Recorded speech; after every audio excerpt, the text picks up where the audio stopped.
आदित्यनाथ ने यह कहा कि अखिलेश यादव ने हनुमानगढ़ी की सीढ़ियों पर नमाज पढ़वाने का पाप किया था। क्या वो मस्जिदों में हनुमान चालीसा पढ़वा सकते हैं? सीएम के इस बयान पर महामंडलेश्वर स्वामी कृष्णानंद जी महाराज, दिनेश पलाहारी जी महाराज, महंत अनमोल दास जी महाराज और अन्य साधु संतों ने एक स्वर में सीएम योगी का समर्थन किया और ये कहा कि सपा सरकार में सभी सड़कों पर मंदिरों के आसपास नमाज पढ़ी जाती थी, हज हाउस बनाए जाते थे, मंदिर और हिंदुओं के टैक्स का पैसा मदरसों में सब्सिडी के लिए खर्च होता था।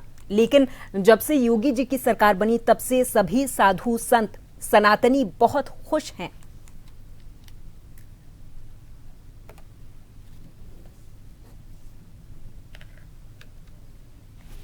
उत्तर प्रदेश के माननीय मुख्यमंत्री जब इस बात को बता रहे थे कि हनुमानगढ़ी की सीढ़ियों पर नमाज अदा करी गई, अरे हमारे तो मंदिरों पर तो नमाज अदा करवा सकते हो, तो तुम्हारी मस्जिदों में हनुमान चालीसा का पाठ हो सकता है बजरंग बाण। आज योगी जी ने जो कहा, हम उनके इस विचारों के साथ थे और हमेशा रहेंगे। उन्होंने हनुमानगढ़ी में तो ऐसा नहीं सुना है, और हनुमानगढ़ी के बाहर उन्होंने नमाज पढ़ी थी ऐसा सुना गया था उस समय। तो हालांकि ये धर्म के विपरीत है, गलत है। किया है तो कोई भी शासन या सरकार किसी के धर्म क्षेत्र में किसी भी तरह से अगर उसकी भावनाओं को ठेस पहुंचाने का काम करता है तो ये गलत है। हम किसी पर अत्याचार न करें, मगर किसी के अत्याचार का प्रतिकार तो करना हमारा धर्म बनता है। राम जी की जिन्होंने ये प्रयास किया कि जय सीताराम हनुमानगढ़ी में जय सीताराम मस्जिद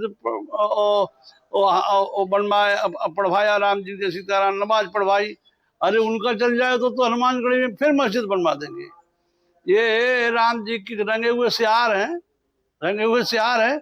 ये अपने को राम जी की जय सीताराम हिंदू कहते हैं, मगर मन मस्तिष्क सब कुछ राम जी की से वही है, राम जी मुसलमानों का।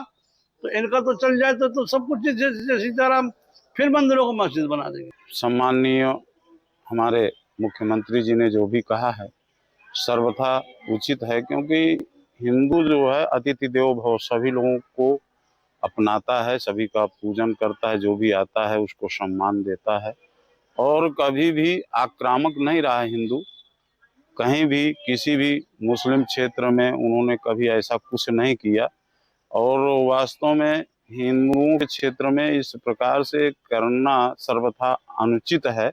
लेकिन ऐसा संभावित हुआ है तो ये जो योगी जी कह रहे हैं वो किसी प्रकार से गलत नहीं मानते हैं कि सन 2003 में सपा सरकार, तत्कालीन सपा सरकार के द्वारा किस प्रकार से सनातनी हिंदुओं के साथ इतना बड़ा अत्याचार किया गया, कैसे सनातनी हिंदुओं को दबाने और कुचलने का ये कुत्सित प्रयास किया गया कि हमारी पवित्र भूमि अयोध्या भूमि, श्री राम जन्मभूमि के पास में ही जो हनुमानगढ़ी है, जो हनुमंतलाल जी की पवित्र स्थली है, उनकी सीढ़ियों पर नमाज पढ़वाने का ये जो पाप किया है कांग्रेस और सपा दोनों ने मिलकर के, ये कभी भी क्षमा करने योग्य नहीं है।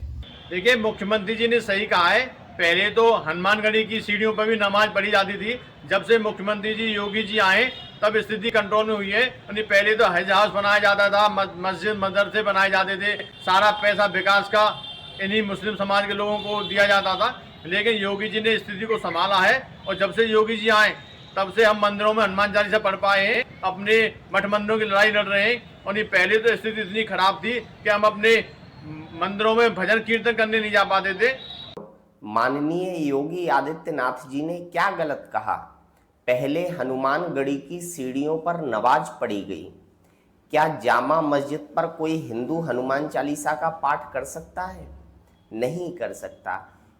योगी जी से पहले हम लोग मंदिरों में भी हनुमान चालीसा नहीं बजा सकते थे, हमारे लाउड स्पीकर उतरवा दिया करते थे। जब से योगी जी आए हैं तब से आज हम सुरक्षित तरह से हनुमान चालीसा का पाठ कर सकते हैं। पहले हम लोगों को ऐसा लगता था कि हम यूपी में नहीं रह रहे हैं, पाकिस्तान में रह रहे हैं। तो जिन लोगों ने हनुमानगढ़ी की सीढ़ियों पर नमाज पढ़वाने का पाप किया, जिन लोगों ने काशी में श्री विद्या मठ की पीछे की सीढ़ियों पर केदार घाट के अतहर जमार लारी में नाम लेकर के व्यक्ति का बोल रहा हूं, इन लोगों से जिन लोगों ने नमाज पढ़वाई, जो लोग मुख्तार अंसारी अतीक अहमद के मरने पर धर्माचार्य के कपड़े पहन करके आंसू बहा रहे थे, तो ये सारे गठजोड़ इस तरफ इशारा करते हैं कि सनातन को मिटाने के लिए, हिंदू समाज को मिटाने के लिए किस किस प्रकार के षड्यंत्रों में कौन हिस्सेदार हो सकता है।